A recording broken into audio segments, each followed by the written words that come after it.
Welcome to the X-Zone TV show. My name is Rob McConnell, and the X-Zone is a place where people dare to believe and dare to be heard. It's a place where fact is fiction and fiction is reality.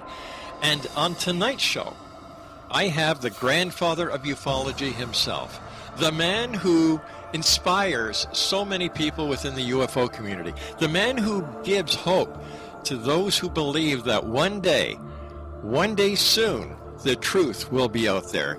This gentleman is so familiar to the UFO community that Agents Scully and Mulder have posters of him in their bedrooms. Joining me now from Fredericton, New Brunswick, is the grandfather of ufology, the one and only Stanton T. Friedman. Stanton, great having you back with us today. Glad to be on again. So, Stanton, before we went on air, you recited a nursery rhyme. And I was wondering if you could recite that very rhyme for all our listeners and watchers. Yes, Mary had a little lamb. Its fleece was white as snow. And everywhere that Mary went, she saw a UFO. Fascinating and fantastic, Stan. Stan, what's new in the world of ufology? Well, not a lot, I guess you could say. Sightings go on, denials go on, the debunkers keep at it. I have things coming up this year that I haven't done before and some that I have. Last year I missed Roswell and I missed MUFON because I had a heart attack at the wrong time. And so my plans are to go to Roswell in early July and MUFON in California in September. Everything's on my website. It lists the places and so forth. And I'll be not too far from you, as a matter of fact, Toronto and Hamilton too later on. So I'm keeping busy. It's an interesting time in the sense that the debunkers keep at it, but there seems to be growing acceptance of the notion that we're not alone, that aliens are visiting, and so forth. And, you know, it's a battle I've been fighting since I gave my first lecture in 1967. We have the nasty, noisy negativists, as I call it, making their ridiculous claims about there being no evidence, that governments can't keep secrets, that interstellar travel is impossible. There's a lot of these claims. And I can rightfully say you can see many examples in the book that Kathleen Marden and I did, Science Was Wrong. Smart people have been saying stupid things for a lot of years, frankly, and some of them relevant to UFOs.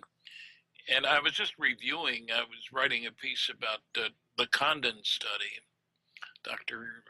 Edward U. Condon, who did a study, got $313,000 and another $100,000. So unlike us poor ufologists, he had money to work with.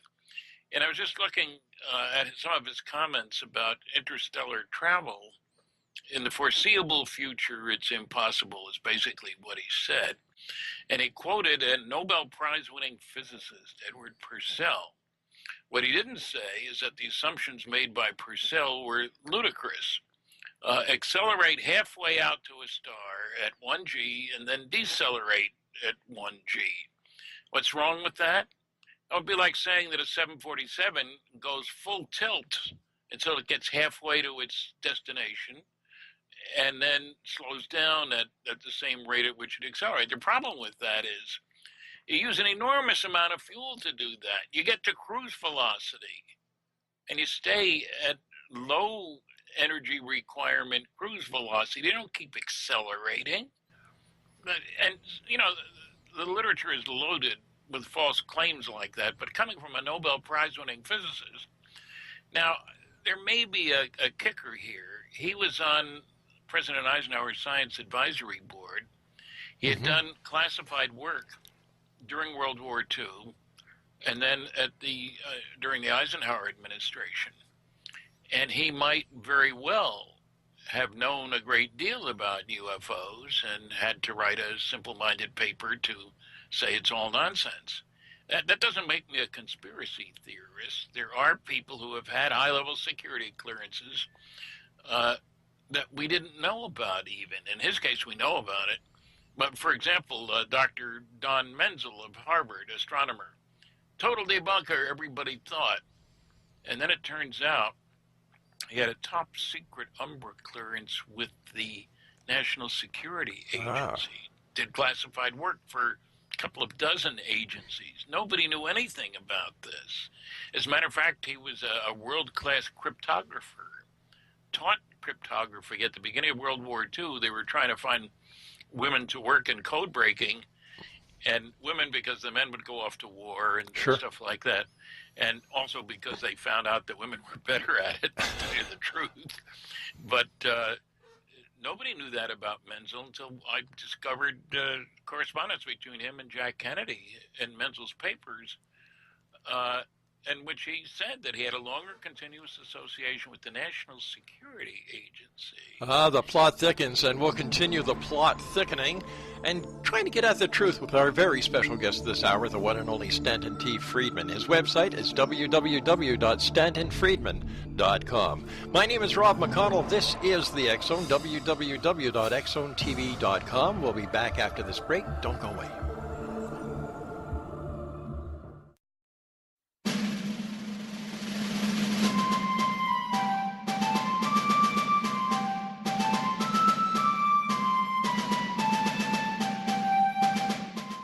Thomas Jefferson was a Burgess of 27 when he met Martha Wales Skelton, a 22-year-old widowed heiress who was fondly called Patty by her family. They were married on January the 1st, 1772, and they took up residence in a cabin on the building site on top of a Virginia mountain that Thomas had named Monticello. As Thomas and Patty slowly built their first version of the great house at Monticello, the Revolutionary War was heating up. Patty, with difficulty, bore 5 children, but only 2 girls survived. Thomas's political career developed to the point where he was often away from home, but after he authored and signed the Declaration of Independence in Philadelphia, he resolved never again to leave his wife. He was elected the governor of Virginia, just as that state became the Revolution's last battleground. The Revolutionary War ended in 1781, and Thomas gladly retired altogether to my family, my farm, and my books. But Patty continued to want to bear her treasured husband a son, and late in the summer of 1782, she died of kidney failure at the age of 33, 4 months after having borne yet another girl. Thomas was so devastated by her death that he never remarried. He mourned her for the rest of his life, even as he helped to frame the peace in France and then became the first Secretary of State, the second Vice President, and the third President of the United States. This story is true. Thomas Jefferson was such an obsessive letter writer and record keeper that we know where he was and what he was doing nearly every day of his adult life. Every significant thing he says in My Thomas comes from his contemporary writings. My Thomas by Roberta Grimes is now available at Barnes & Noble, Costco, Target, Books A Million, Hudson Booksellers, Kmart, Walmart, Sam's Club, Walgreens, CVS, and online at Amazon.com. You can visit Roberta Grimes online at www.robertagrimes.com.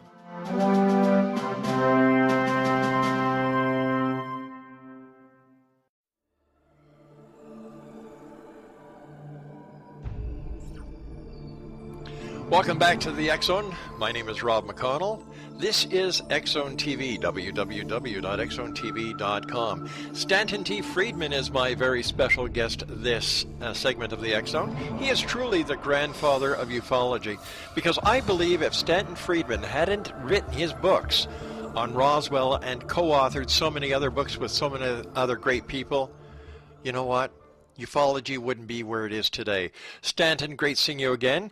And what is the hardest part about being a member of the UFO research group these days? Being an independent researcher yourself, what's the hardest part for you? Well, it's dealing with the repeated silly arguments that you keep hearing no matter what. Mm-hmm. Don't bother me with the facts, my mind's made up. So you have to go through the whole business again. There are 3 areas where people insist that good basis for not believing that any UFOs are alien spacecraft. One is there is no evidence.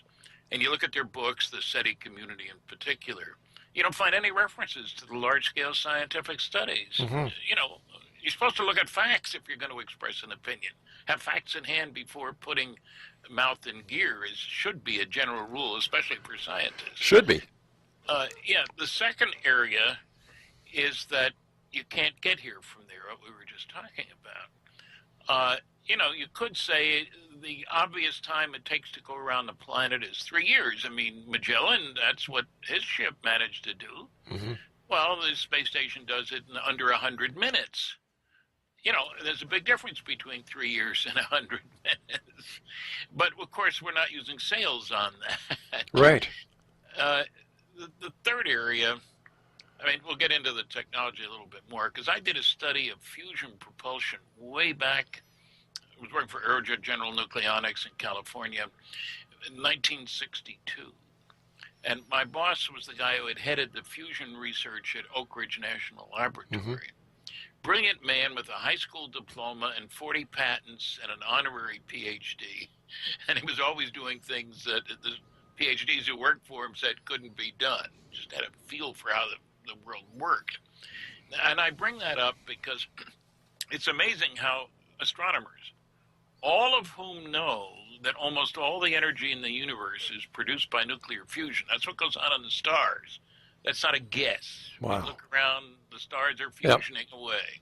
We didn't find out there was such a thing as fusion until 1938, you understand. But so we're kind of Johnny-come-latelys on the scene. But they never talk about fusion propulsion for deep space travel.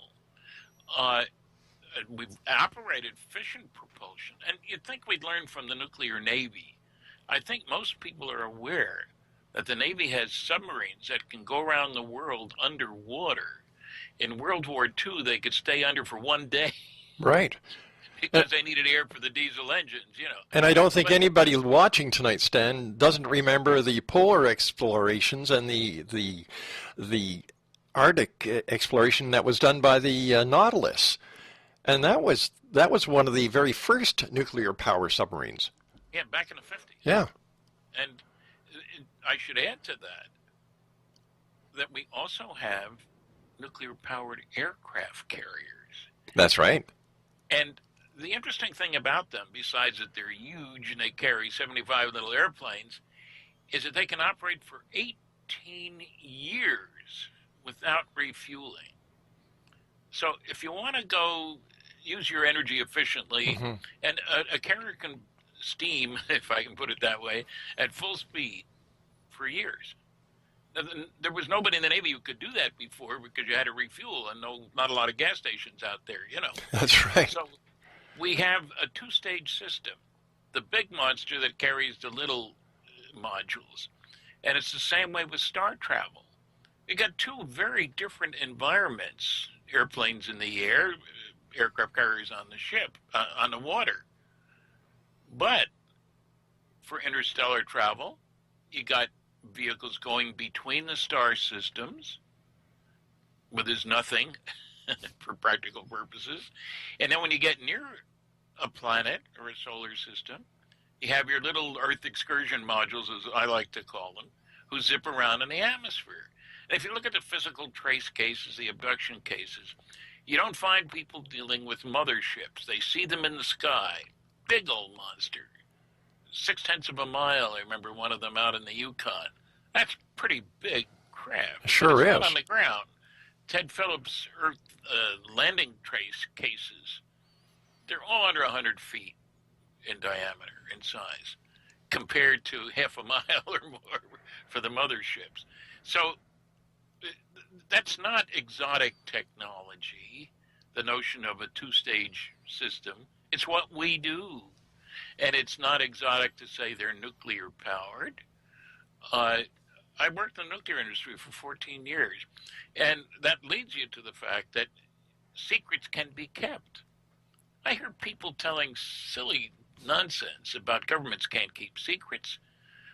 Dr. Tyson says that the proof of that is how much we know about President Clinton's genitalia. It's a very funny comment. What's it got to do with reality? Everything. It is really strange how people don't understand how big the classified budgets are. 2 years ago, the Washington Post said that the military intelligence budget, right. not hardware or anything, just military intelligence, was $52.6 billion. Wow. Billion. And that's mainly NSA, CIA, and NRO, National Reconnaissance Office. All right. That's a lot of money, Stanton. Stand by, my friend. You and I have to take a break here. X-Zone Nation, Stanton T. Friedman is my very special guest, a good friend of the X-Zone. His website is stantonfriedman.com, and Stanton and I will be back on the other side of this break as we continue here in the X-Zone from our broadcast center in Hamilton, Ontario, Canada.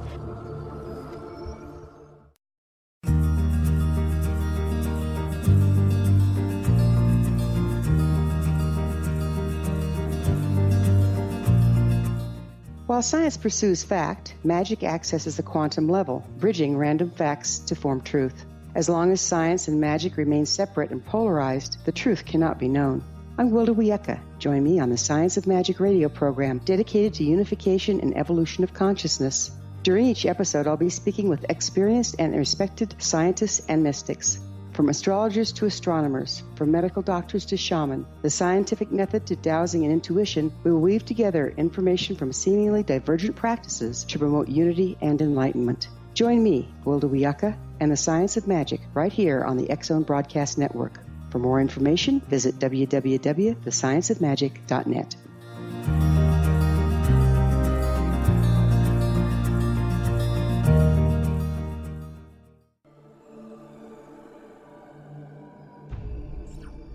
Welcome back, everyone. Stanton T. Friedman is my very special guest this hour here in the X-Zone, www.stantonfriedman.com.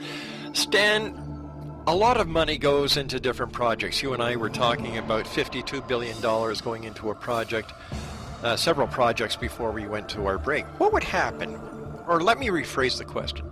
Do you think NASA needs to be spending all the money that they're spending on trying to get to Mars, manned missions to Mars?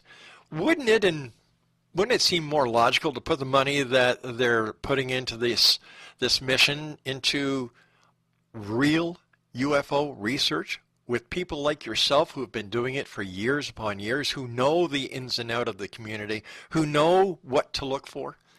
What's your take on that? It would make sense, except that it leaves out the security aspect. Governments obviously consider the reality of flying saucers to be a very classified topic. And that's why I keep bringing up the fact that people don't realize how big the classified budgets are, how many billions of dollars have been spent on a wide variety of programs. And it's because of the national security aspects, I would expect it to be done not by NASA, which does do classified work. I worked on fission nuclear rockets. We tested them. Kind of neat. They worked, and they canceled the program. Of course, it worked. Yeah, can't have that. But I think NASA is looking for an excuse to stay in business. And the public was very excited about the Apollo program. It was our program. I say that half of me is American, so, and the country took pride in it, and it went on even though 3 guys died on the pad. Gutsy, let's do it. National pride and all that sort of stuff. NASA hasn't really had a mission since then. All of us who worked on the space program back in the 60s are very disappointed that we haven't set up a base on the moon, that we haven't gone to Mars, when we would be able to do it if we wanted to. So it's a question of purpose and redirecting the money. But the NASA budget is small potatoes compared to the military budgets, the NRO, the CIA, the NSA, all these guys. And people don't realize we have had a number of programs that were multi-billion-dollar costs that were kept secret for decades after they were finished. We broke the German codes, the English did, during World War II. You'd think they'd say, it was extremely important to winning the war. But there was nothing in public discussed about that for 25 years after the war. Can governments keep secrets? Of course. Eisenhower set up Operation Solarium, 3 different teams to look at how should we contain the Soviets. This is in 1953, mind you. This went on. They set national policy for more than 20 years. No public awareness of Solarium until the 80s, for goodness sakes, 25 years again. So secrets can be kept. And I think NASA doesn't really have a good mission set up. And they're looking for it. UFOs obviously would get you into areas like very high-speed flight in the atmosphere, highly maneuverable flight. But that's military right from the start. The first country, company, whatever, to duplicate flying saucer behavior is going to rule the roost, because they can fly circles around anything we got flying. And again, we're talking about big bucks would be involved. But what about all the people who talk about reverse engineering that has been accomplished because of the Roswell crash? Well, I keep hearing people tell me that, but I can't find many examples. In my book, Flying Saucers in Science, there's a picture of me with my hand on the Apollo 12 command module.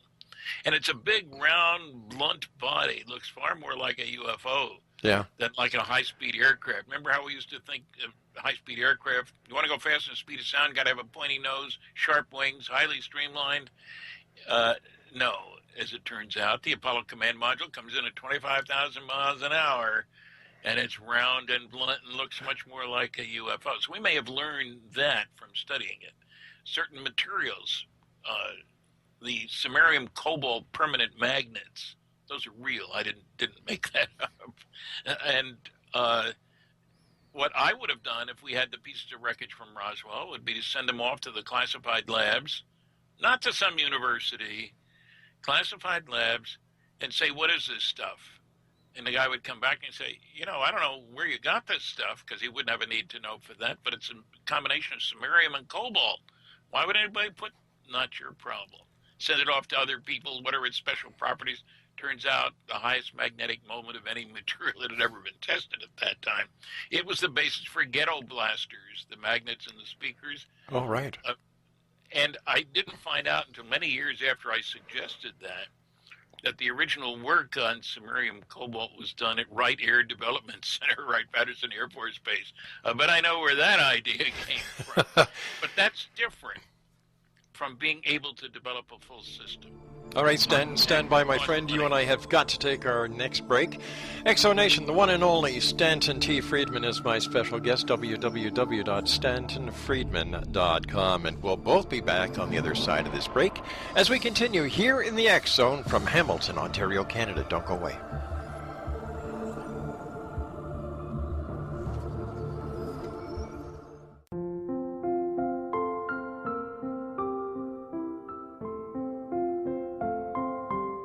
I am Dr. Carl O'Helvey, founder, president of a new cancer foundation focusing on evidence-based physical, mental, and spiritual interventions, including natural cancer cures, prayer, meditation, affirmations, nutrition, and other related holistic cancer prevention and cure modalities. These are used in cancer education, research, and financing care. I ask for your help to continue this important work by donating at www.holisticcancerfoundation.com.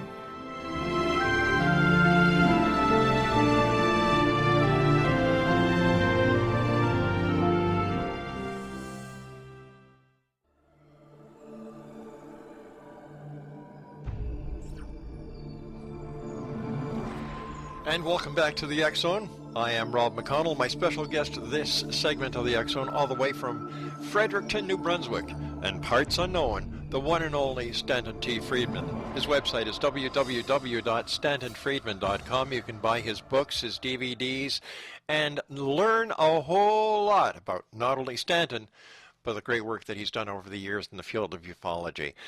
Stanton, in your opinion, what is the hardest challenge that modern-day ufologists are facing? The biggest challenge is getting young people into the field, frankly. I think we need more people. There are a lot of us old guys still hanging around. Mm-hmm. But we need a new generation which has grown up with the idea that space travel is feasible, that, we're not alone, the Kepler satellite and all this kind of stuff. We need to make more of an effort. Also, another group that needs some pushing is the press. My paper last year at the MUFON conference, I didn't give it, but it's included in the proceedings, had to do with press coverage of the subject, giving a lot of examples of bad coverage and the need to change. This year, my paper, incidentally, is how to make ufology more respectable. And that's a challenge, partly because many people are frightened to take a stand. They think nobody else believes in flying saucers, so they don't want to stick their neck out. And I'm trying to change that. I know there are professors who think they'll lose tenure if they mention UFOs. But look, 700 lectures I've given in 50 states, 10 provinces, and 18 other countries. I've had 11 hecklers, and 2 of them were drunk. And as you know, I come on very, very strong. So it's okay as long as you stick to the facts, as long as you have your data. If you haven't thought about the question before you get asked it, then you haven't done your homework. You should be ready to answer any questions. You rarely get new ones, believe me. I can say that after answering 60,000 questions now, I think, over the years. So trying to be respectable means convincing the press to do a good job, convincing other scientists that it's okay to stand up and be counted, and taking them on head first, if you will, but facts in hand. You mentioned Seth Shostak before. He and I have debated. I got 57% of the vote. He got 33%, and 10% said, I don't know who won. The S.E.T.I community is getting by with mythology, frankly. They're assuming that there are beings out there who are using technology appropriate to us, and for some crazy reason are sending us radio or laser signals. I can't figure out what that reason would be. Yeah. I don't make random phone calls out into the ether, so to speak, see if there's anybody there. They know we're here. Once you look at the evidence, it's obvious aliens are coming here. So they certainly don't need to send us signals to let us know, hey, look, we're out here, guys. What for? I don't talk to the squirrels, not very often anyway. Not too many of them around these days with all the snow here. But their assumptions are silly. That's why I call it silly effort to investigate, S-E.T.I, rather than search for extraterrestrial intelligence. But they need to wake up. They need to look at the evidence, both for the government cover-up and the interstellar travel, and the vast amount of evidence that they refuse to look at. It's amazing. I read their books. They don't read mine. Seth did admit once on the radio show that he had a copy of my book, Flying Saucers and Science, on his nightstand. He didn't say he'd read it now. Well, I guess that was to impress all the ladies. Because the ladies would figure, well, Stanton T. Friedman, this must be a cool guy. Stan, before we say so long for today, what is your message for our viewers and our listeners that you, Stanton T. Friedman, would like to make to the world?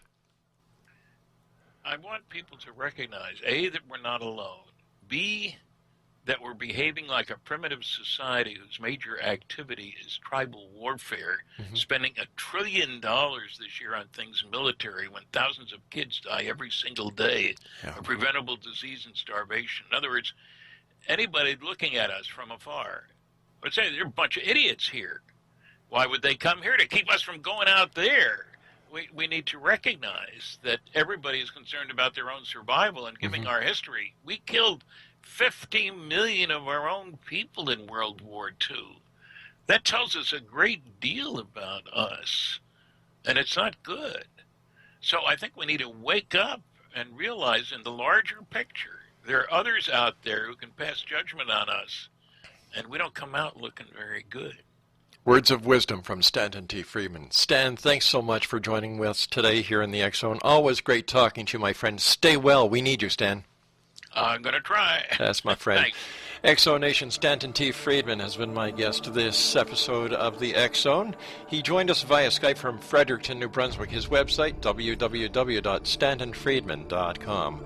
Well, that's it for tonight, and, we'll keep on investigating the world of the paranormal and the science of parapsychology here in the X Zone. Online, you can find us at xzonetv.com, and you can listen to the X-Zone Radio Show 724 365 at xzoneradiotv.com. So until next we meet, my friends, always remember to keep your eyes to the sky and your heart in the light. Good night, everyone.